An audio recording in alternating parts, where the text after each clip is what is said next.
iPhones. Today in front of us we have the iPhone 13 Pro Max. And this is the part of the intro where I convince you that there's something super new and super cool inside to check out, even though it suspiciously looks like an iPhone 12. Well, there's definitely something super new and cool inside to check out, that's for sure. And now you're wondering if that was a joke or if it's really true. Or maybe I'm just killing time because these phones are a royal pain to take apart. Let's get started.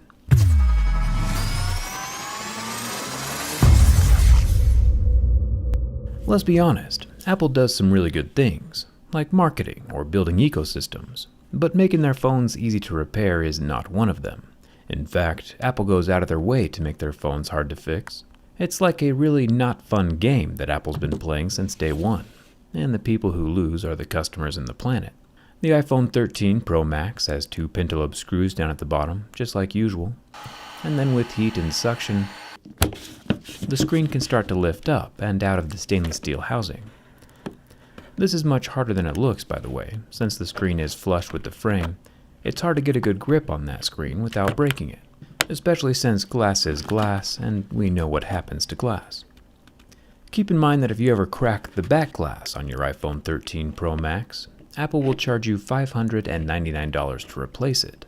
Luckily, larger phone repair shops probably have a laser glass remover by now. So if you don't want to play Apple's game or don't have insurance, you can always go to one of those. Now that we have the screen off, feel free to feast your eyes on these internals. It's interesting that Apple has taken time to print the A15 Bionic text on the motherboard, paying extra to print in a place that nobody is supposed to see. Unless Apple's counting on people seeing it during my teardown. And by displaying that A15 Bionic branding, it brings awareness to Apple's proprietary chip manufacturing capability to millions of people, using my videos, which they hate, to their own advantage. Well played, Tim. Well played. I'll check the screen to make sure we didn't toast anything. Out-of-warranty screen repairs are about $329 from Apple, by the way. Like the back glass, it's priced in a way that'll coerce customers into getting a new phone instead of just fixing their old one. Basically offsetting all the eco-friendly progress Apple's made in other areas. Not my favorite. Right underneath the A15 Bionic, I fell for it, are three tri-point screws holding down the metal plate over the battery connector. I'll unplug that battery, just like a little Lego, along with the screen ribbon. The top screen ribbon is held in place by two more uncommon tri-point screws, and switching screwdriver bits another time, two more Phillips head screws. We have currently used 3 different screwdriver bits on 9 screws. See what I mean by Apple making this difficult? If you don't keep your screws organized, it's game over. With the display removed, the screen is actually pretty thin. Apple's still using the OLED display on these new phones. They're calling it Super Retina. The ribbon cable on the top contains a microphone, proximity sensor, and light sensor up inside that top notch. The cameras and earpiece are still left inside of the phone body. Speaking of which, there are 2 more screws holding down a third metal plate just south of that A15 Bionic. East of the A15 Bionic, we have a super large metal plate covering up the camera unit with its 5 screws. To keep the screws organized, I lay out the screws around the metal plates on my table, and then just try not to sneeze for the rest of the repair. I'll get a close-up shot of the insides of this iPhone 13 Pro Max. Feel free to bump up your resolution to 4K, screenshot this, crop it, and set it as the background of your phone. That way you too can advertise the A15 Bionic. I mean, to be fair, it does look pretty cool. Continuing on, there are 2 more Lego-style ribbon connectors in charge of the camera units, and this is where things have changed, ever so slightly, from last year's model. The sensors are slightly larger, taking up a good portion of the phone. And yeah, we have the 12 megapixel 3x telephoto lens, sticking up like Everest with OIS. Then we have the 12 megapixel ultra-wide over here in the middle, which does not have OIS. And finally, we have the 12 megapixel main camera here on the bottom, which, Apple says, has something called sensor shift OIS. But as you can clearly see, the lens itself is not moving. Instead of moving the camera lens like every other smartphone manufacturer does with their cameras, Apple has decided to stabilize the internal sensor. Let me show you how that works. It might sound like I'm praising Apple here for a second, because I am, but I promise I'll keep it short. Like usual, all of the cameras are locked together inside of the same housing, which makes switching between all 3 perspectives in the camera app much faster and more seamless. but it also means we need to resort to catastrophic analysis to see what's going on. Quick question though, do you remember those old school Lego Bionicles? Not sure what reminded me of those. But anyway, back to the camera. With the rear metal removed so we can see that sensor inside, it's actually shifting around in the housing. The reason this is better or more efficient is that the sensor is much lighter than the camera lens. It weighs less, so it's much easier to move around and therefore quicker. Apple's new sensor shift technology can stabilize an image 5 times faster than regular lens optical image stabilization. Last year, this tech was only available on the iPhone 12 Pro Max, but this year, Apple has applied the floating sensor tech to the main camera sensor of all 13 variants. You can see the 4 large magnets that manipulate the sensor inside of the lens, and on the sensor side there are little copper pads at each corner that can be moved by the magnetic field. Tiny tech, but makes for a pretty cool system. Large professional cameras have been using this kind of stabilization for a while now, like on the inside of my GH5. This is the same camera I use to film my videos with. The sensor moves around inside of the housing, and as far as I know, Apple is the only smartphone manufacturer to implement this style of stabilization into a smartphone. Nice work, Apple. Thumbs up for that. I'll put the sensor back into the lens. It'll be interesting to see if this thing still works when I put the whole thing back together again. One thing I'm pretty proud of, actually, is that we've managed to incorporate that sensor-shifting camera lens hardware into my teardown skin. And since the hardware exists in all iPhone 13 models, each one of them will have the copper accents around the main camera. I think we did a pretty good job. I'll put a link down in the description so you can grab a teardown skin for your own phone. Let's go deeper. To remove the motherboard, I'll unsnap, snap, snap, snap, snap, snap, snap, snap, snap, snap off 10 more ribbon cables, just like an entire box of Legos. Pop out the SIM card tray and remove 2 large standoff screws with our 4th screwdriver bit. And this is it, the entire brains of the iPhone 13 Pro Max, double stacked, soldered together motherboards, super consolidated. For some reason, I can't remember the name of Apple's processor though. I think it was B14 cryogenic. I'm not good with names. But wait, there's more. A 4th camera, a LiDAR camera, is also sitting inside the massive rear camera lens.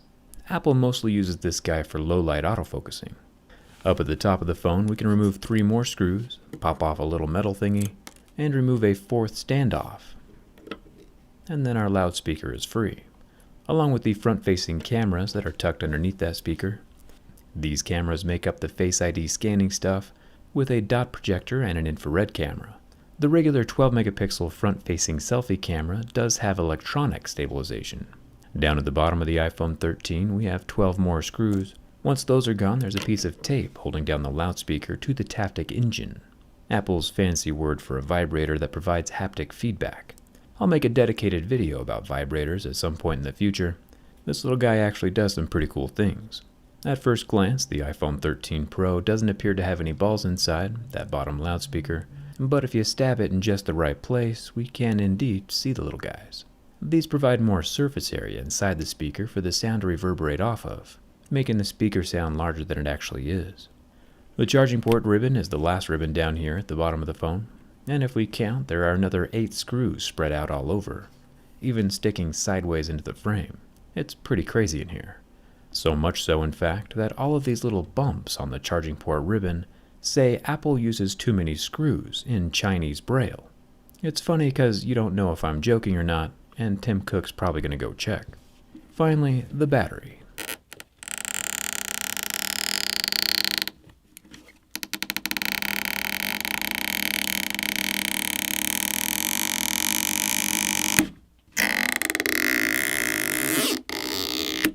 Which does have magical pull tabs.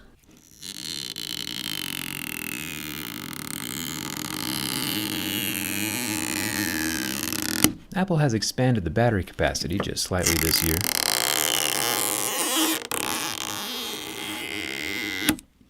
And these pull tabs are the only repairable thing about this phone. Watch them be gone next year. With these 2 pull tabs pulled, we can lift up the battery to find 2 much smaller pull tabs up at the top, which we could have also enjoyed, but I didn't see them. This year's iPhone 13 Pro Max has 4,325 mAh, Pretty solid increase over last year's 3,687. For reference, I'd still need about 6,000 of these batteries to match the capacity of the electric Hummer I'm building. Finally, the last layer of coolness inside of the iPhone 13 Pro Max is the wireless charging and magnets on the back. You can see the copper coils and outlines of the 20 magnets, and I don't want to show off, but it's all identically mirrored on my teardown skin from outside the phone. I'll throw down some double-sided tape to keep the battery from jiggling around after it's put back together. Assembling this thing is basically exactly like the nightmare you'd expect it to be. While putting the bottom loudspeaker back into the phone, I discovered that the balls are leaking everywhere. A little piece of tape will solve that problem. Another real problem, though, is that let's say you want to replace anything in here. The battery, the screen, or the cameras. You'll get perpetual warning messages saying that you're not using genuine Apple components, even if the components you used were harvested from a genuine Apple phone. Apple has tied every individual component to the phone it was created with, and with that capability is one step away from blocking all third-party repairs, which is insane. No other industry is like this. I can change the tires on my car, or my windshield, my oil, alternator, or exhaust, or my graphics card in my computer, the memory sticks, or the colored fans. I can fix those things because I actually own them. But if I can't replace the components inside of my own iPhone, without Daddy Apple's permission, do I really own my iPhone? I think not. Apple still owns the iPhone you thought you paid for.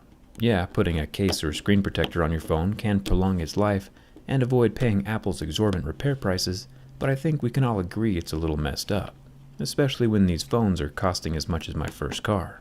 Personally, I was able to harvest parts from a broken Note 10 Plus to keep my own phone around for a few more years, and Apple is doing everything they can to prevent that same situation with their phones. Apple sells about 200 million phones a year, so repairing them is a big deal. And yeah, they'd sell a few less if they allowed repairs, but it would be much better overall for your wallet and the planet if they did. It's hard to take any of Apple's environmental recycling progress seriously when they aren't doing the reducing and reusing parts first. The broken camera is in place along with the screen, and all the metal plates screwed down next to the A15 Bionic.